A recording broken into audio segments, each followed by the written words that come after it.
বিভিন্ন রাজনৈতিক দলগুলোর মধ্যে একটা কমন সমস্যা আমরা পরিলক্ষিত হবে যদি সবাই খেয়াল করেন, সেটা হচ্ছে দলের দুঃসময়ে, যে কোনো দলের দুঃসময়ে, খারাপ সময়ে কিছু নিবেদিত প্রাণ ডেডিকেটেড কর্মী বা নেতা সেই দলটাকে আগলে রাখে, দলের সংগঠন করে। কিন্তু দলের যখন সুসময় আসে বা দল যখন ভালো অবস্থায় যায়, তখন দেখা যায় কিছু অল্প সময়ে এসে কিছু সুবিধাভোগী লোক দলের সেই নিবেদিত প্রাণ কর্মী যারা দলটাকে আগলে রেখেছে তাদেরকে অবমূল্যায়ন করেও এই সুবিধাভোগীর আসলে অবস্থান বা জায়গা তৈরি করে নেয় এবং তারা এই দলকে বিতর্কিত করে, এই পজিশনগুলোর মিসইউজ করে অধিকাংশ ক্ষেত্রে। এখন করণীয় কি এখান থেকে? দেখেন, একটা দলে অবশ্যই একটা দল চলতে গেলে সেখানে সব ধরনের জিনিস লাগবে, নেতৃত্বের গুণাবলী, কোয়ালিফিকেশন লাগবে, আবার দলটাকে আর্থিকভাবে স্টেবল হইতে হবে।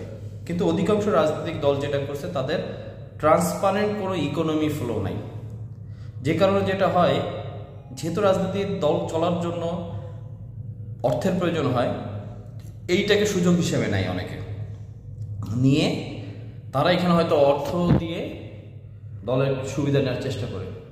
তাহলে এখন রাজনৈতিক দলগুলোকে কী করতে হবে?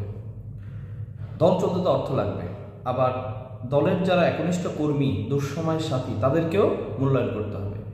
এক্ষেত্রে করণীয় হচ্ছে দলকে ট্রান্সপারেন্ট ইকোনমি ফ্লো রেডি করতে হবে, প্রাতিষ্ঠানিক আর্থিক সোর্স বানাইতে হবে দলের, প্রাতিষ্ঠানিক আর্থিক সোর্স। কোনো ব্যক্তি ডোনারের উপর নির্ভরশীল যদি দল না হয়, তাহলে দল এখানে শক্তভাবে অবস্থান নিতে পারবে। এটা একটা। আরেকটা হচ্ছে, দুঃসময় দেখা যায় অনেকেই দলে থাকে, কিন্তু পরবর্তীতে একটা সময় এসে দলের আকার যখন, ব্যাপ্তি যখন বড় হয়, তখন আসলে দক্ষ নেতৃত্ব দেওয়ার জন্য যে গুণাবলী দরকার, সেই গুণাবলীর অনেক সময় ঘাটতি মনে করে।